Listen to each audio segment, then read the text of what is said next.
কোনো শক্তিয়ে কুৰাণৰ বাণীক বাধা দিব নোৱাৰে বা কুৰাণৰ শিক্ষা কুৰাণৰ যি জ্ঞান সেই জ্ঞানক বাধা দিব নোৱাৰে বুলি মন্তব্য কৰিছে আমিনুল ইছলামে। কেৱল কুৰাণেহে মানৱৰ যি মানৱ শিক্ষা দিয়ে বা জীৱনৰ শ্ৰেষ্ঠ শিক্ষা কুৰাণে দিয়ে বুলি মন্তব্য কৰিছে আমিনুল ইছলামে। আৰু মাদ্ৰাসাত যেহেতু কুৰাণৰ শিক্ষা দিয়া হয় গতিকে মাদ্ৰাসা বন্ধ কৰিবলৈ কাৰো সাহস নাই বুলি মন্তব্য আমিনুল ইছলামৰ।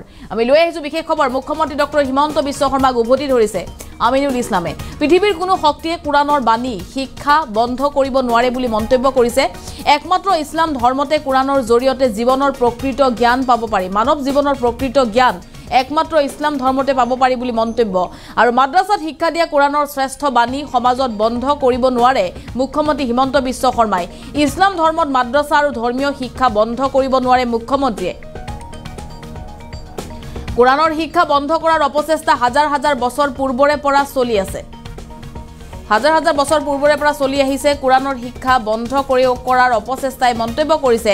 কুৰাণৰ বাণী শিক্ষা গ্ৰহণ কৰা প্ৰত্যেকজন ব্যক্তিয়ে ভাল শিক্ষা লাভ কৰে। কুৰাণত আছে মানৱ সভ্যতাৰ প্ৰকৃত জ্ঞান।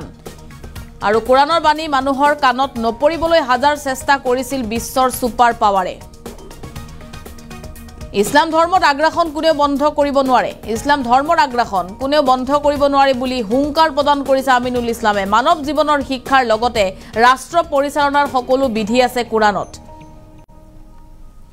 কুৰাণ আৰু ইছলামৰ ইতিহাস ব্যাখ্যা কৰি মুখ্যমন্ত্ৰীক হুংকাৰ প্ৰদান কৰিছে আমিনুল ইছলামে। ইটোৰ পাছত আনটো বিস্ফোৰক মন্তব্য কৰিছে আমিনুল ইছলামে। পৃথিৱীৰ কোনো শক্তিয়ে কুৰাণৰ বাণীক ৰুধিব নোৱাৰে বুলি মন্তব্য কৰিছে। কুৰাণৰ শিক্ষাক বন্ধ কৰিব নোৱাৰে। কুৰাণত আছে মানৱ সভ্যতাৰ প্ৰকৃত জ্ঞান। কুৰাণৰ বাণী মানুহৰ কাণত নপৰিবলৈ হাজাৰ চেষ্টা কৰিছিল বিশ্বৰ ছুপাৰ পাৱাৰে মন্তব্য কৰিছে। ইছলাম ধৰ্মৰ আগ্ৰাসন কোনেও বন্ধ কৰিব নোৱাৰে। কুৰাণৰ বাণী শিক্ষা গ্ৰহণ কৰা প্ৰত্যেকজন ব্যক্তিয়ে ইছলাম ধৰ্ম গ্ৰহণ কৰে বুলি মন্তব্য কৰিছে। কুৰাণ শিক্ষা বন্ধ কৰাৰ অপচেষ্টা হাজাৰ হাজাৰ বছৰ পূৰ্বৰে পৰা চলি আছে। আৰু মাদ্ৰাসাত কুৰাণৰ শিক্ষা দিয়া হয় গতিকে মাদ্ৰাসাত শিক্ষা দিয়া কুৰাণৰ শ্ৰেষ্ঠ বাণী সমাজত বন্ধ কৰিব নোৱাৰে মুখ্যমন্ত্ৰী হিমন্ত বিশ্ব শৰ্মাই। একমাত্ৰ ইছলাম ধৰ্মতে কুৰাণৰ জৰিয়তে জীৱনৰ প্ৰকৃত জ্ঞান পাব পাৰি বুলি মন্তব্য কৰিছে আমিনুল ইছলামে। মুখ্যমন্ত্ৰীক উভতি ধৰা পৰিলক্ষিত হৈছে আমিনুল ইছলামে।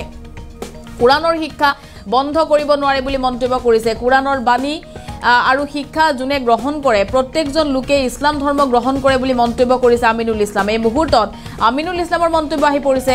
মন্তব্য শুনক। এই কথাটো জানি ৰখা উচিত যে পৃথিৱীৰ বুকুত ইছলাম ধৰ্মই একমাত্ৰ ধৰ্ম যি ধৰ্মত মানুহে পেচাব পায়খানাৰ পৰা আৰম্ভ কৰি ৰাষ্ট্ৰ পৰিচালনালৈকে থকা খোৱা উঠা বহা মানুহৰ লগত চাল চলন ব্যৱসায় বাণিজ্য চাকৰি তাৰপিছত বিভিন্ন ধৰণৰ মানুহৰ জীৱনৰ প্ৰত্যেকটো পদক্ষেপত কি কাম কেনেকৈ কৰিব লাগিব, কেনেকৈ উঠিব লাগিব, কেনেকৈ বহিব লাগে, কেনেকৈ কথা পাতিব লাগে, বিয়া বাৰু প্ৰত্যেকটো কথাত কুৰাণ হাদিছৰ ধৰ্মীয় নিৰ্দেশনা আছে। মানুহৰ নিজৰ ইচ্ছামতে একো কৰিব নোৱাৰে। প্ৰত্যেকটো কথা ধৰ্মীয় বিধি নিষেধ তাত দিয়া আছে। একমাত্ৰ ধৰ্ম ইছলাম। গতিকে এই ধৰ্মৰ এই নীতি নিয়মবিলাক কুৰাণ হাদিছৰ আলোকত প্ৰত্যেকটো কথা মানুহে কেনেকৈ জীৱন ধাৰণ কৰিব, কেনেকৈ সমাজত শান্তি শৃংখলা আহিব, এই সকলোবিলাক কথা মাদ্ৰাসাত শিক্ষা দিয়া হয়।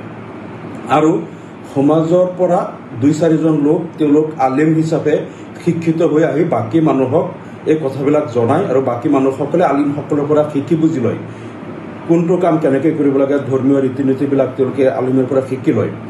গতিকে মাদ্ৰাসাটো অপৰিহাৰ্য। ইছলাম ধৰ্মত মাদ্ৰাসা শিক্ষা আৰু ধৰ্মীয় শিক্ষাটো থাকিবই আৰু লাগিবই।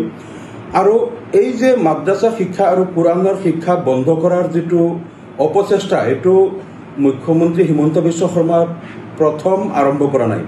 এইটো 1000 বছৰ পূৰ্বে যেতিয়া কুৰাণ অৱতীৰ্ণ হৈছিল আমাৰ নবী হজৰত মুহাম্মদ সাল্লাল্লাহু আলাইহি ওয়াসাল্লামৰ ওপৰত কুৰাণ যেতিয়া নাজিল হৈছিল তেতিয়াই কিন্তু কুৰাণৰ শিক্ষা যাতে মানুহৰ ওচৰত যাব নোৱাৰে কুৰাণৰ শিক্ষা বন্ধ কৰাৰ কাৰণে তেতিয়াই আবু জেহেল, উতবা, আবু লাহাব, সাইবা, তাৰপিছত ৱালিদ বিন মুগিৰা এনেকুৱা যিসকল নেতৃস্থানীয় তাৰ কুৰাইশসকল আছিল তেতিয়াই তেওঁলোকে কিন্তু এইটো সৰ্বাত্মক প্ৰচেষ্টা কৰিছিল যাতে এই কুৰাণৰ বাণীবিলাক মানুহৰ ওচৰলৈ যাব নোৱাৰে।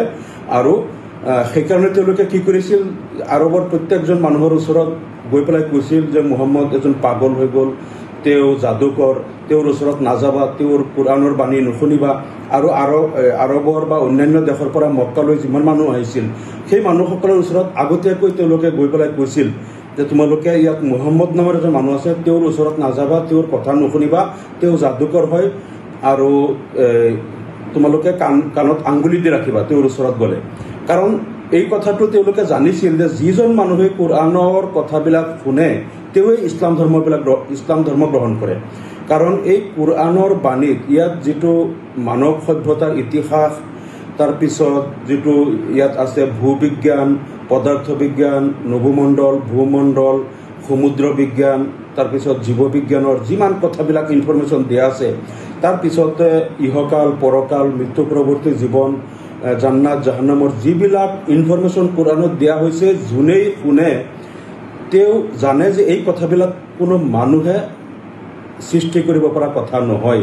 আৰু দ্বিতীয় কথাটো হ'ল যে কোৰাণৰ যিটো বাক্যশৈলী, বাক্যৰ গঠন প্ৰক্ৰিয়া আৰু যিটো ব্যাকৰণ শৈলী আৰু উচ্চ স্তৰৰ যিটো ভাষা ইয়াত ব্যৱহাৰ কৰা হৈছে, এই ভাষা আৰু এনেধৰণৰ বাক্যশৈলী, কথনশৈলী কোনো মানুহে সাহিত্যিক কবিসকলে সৃষ্টি কৰাটো সম্ভৱপৰ নহয়।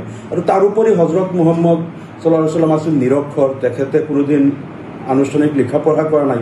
গতিকে তেখেতৰ নিচিনা এজন মানুহৰ পক্ষে ইমান উচ্চ স্তৰৰ ভাষা আৰু সাহিত্য সম্ভাৰ থকা আৰু ইমান ধৰণৰ জ্ঞান সম্ভাৰ থকা মানুহে নজনা কথাবিলাক, বিভিন্ন বিষয়ৰ কথাবিলাক তেওঁৰ পক্ষে ৰচনা কৰা সম্ভৱ নহয়। এই কথাটো যোনেই শুনিছিল, এই সুললিত কোৰাণ শুনিয়েই তেওঁ ইছলাম ধৰ্ম গ্ৰহণ কৰিছিল। আৰু এই কথাটো যেতিয়া আবু জেহেল, উতবা চাইবাহঁতে গম পালে যে কোৰাণৰ কথা যোনেই শুনে তেওঁই ইছলাম ধৰ্ম গ্ৰহণ কৰে, সেইকাৰণে তেওঁলোকে সকলো মানুহক ওচৰত গৈ পেলাই কৈছিল যে তোমালোকে মুহাম্মদৰ কথা নুশুনিবা, তেওঁৰ ওচৰত নাযাবা। বাহিৰৰ মানুহবিলাকক যেতিয়া কৈছিল তোমালোকে এই মানুহজনৰ ওচৰত নাযাবা, কাণত আঙুলি দি ৰাখিবা, এই মানুহজনৰ ওচৰত যাওঁচোন, গৈ পেলাই শুনো তেওঁ কি কয়। বাহিৰৰ মানুহ আহি পেলাই যেতিয়া তেওঁৰ কথা শুনিছিল, বহুতে কিন্তু তেতিয়া লগে লগে কলিমা পঢ়ি ইছলাম ধৰ্ম গ্ৰহণ কৰিছিল। ইমান চেষ্টা তেওঁলোকে কৰিছিল কোৰাণৰ বাণী যাতে মানুহৰ কাণলৈকে নাযায়, তাৰ পিছতো এইটো ক্ৰমান্বয়ে লাহে লাহে মানুহে গ্ৰহণ কৰিব ধৰিলে। বহুত মানুহক যিসকলে কোৰাণৰ বাণী বিশ্বাস কৰি মুছলমান হ'ল, তেওঁলোকক আনি অকথ্য নিৰ্যাতন কৰা হ'ল, তেওঁলোকক মৰুভূমিৰ উত্তপ্ত বালিৰ ওপৰত শুৱাই বুকুত পাথৰ হেঁচা দি নিৰ্যাতন কৰা হ'ল, বহুতক হত্যা কৰা হ'ল। তাৰপিছতো তেওঁলোকে ধৰ্ম ত্যাগ নকৰে। শেষত তেওঁলোকক আৰবৰ মক্কাৰ পৰা খেদি দিয়া হ'ল, মদিনালৈ গুচি গ'ল সকলোৱে। তাৰপিছতো এটা সময়ত পাৰস্য সাম্ৰাজ্য আৰু ৰোমান সাম্ৰাজ্য তেতিয়া বিশ্বৰ দুটা ছুপাৰ পাৱাৰ আছিল, আটাইতকৈ পৰাশক্তি আছিল। সেই দুটাও বহুত চেষ্টা কৰিলে, ইছলাম ধৰ্মৰ আগ্ৰাসন ৰোধ কৰিব নোৱাৰিলে।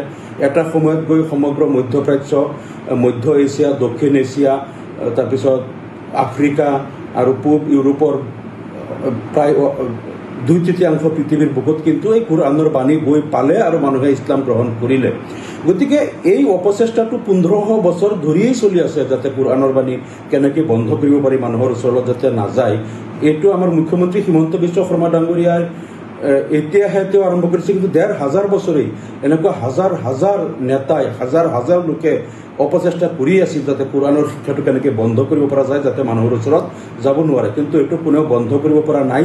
এই শাশ্বত সত্য যিটো আল্লাহৰ যিটো বাণী নিৰ্দেশনা, সেইটো গৈ পেলাই মানুহৰ কৰ্ণকুহৰত গৈ পাইছেই। আৰু আজিৰ দিনলৈকে প্ৰায় 200 কোটি মানুহে এই কোৰাণৰ বাণী গ্ৰহণ কৰি তেওঁলোক ইছলাম ধৰ্ম তেওঁলোকে গ্ৰহণ কৰি আজি মুছলমান হিচাপে পৃথিৱীত তেওঁলোকে জীৱন ধাৰণ কৰি আছে। গতিকে আমি এই কথাটো তেখেতক ক'ম যে এই অপচেষ্টা আপুনি নকৰিব, কাৰণ এইটো 1500 বছৰ আগৰ পৰাই বিশ্বৰ ছুপাৰ পাৱাৰবিলাকে বহুত চেষ্টা কৰিছে, কিন্তু কোৰাণৰ শিক্ষাটো বন্ধ কৰিব পৰা নাই আৰু মানুহৰ ওচৰত এই বাণীটো গৈ পাইছেই। গতিকে এইবিলাক অপচেষ্টা কৰাৰ পৰিৱৰ্তে ইয়াত সকলো জাতি ধৰ্মৰ মানুহ কেনেকৈ সম্প্ৰীতিৰে বসবাস কৰিব, সকলোকে লৈ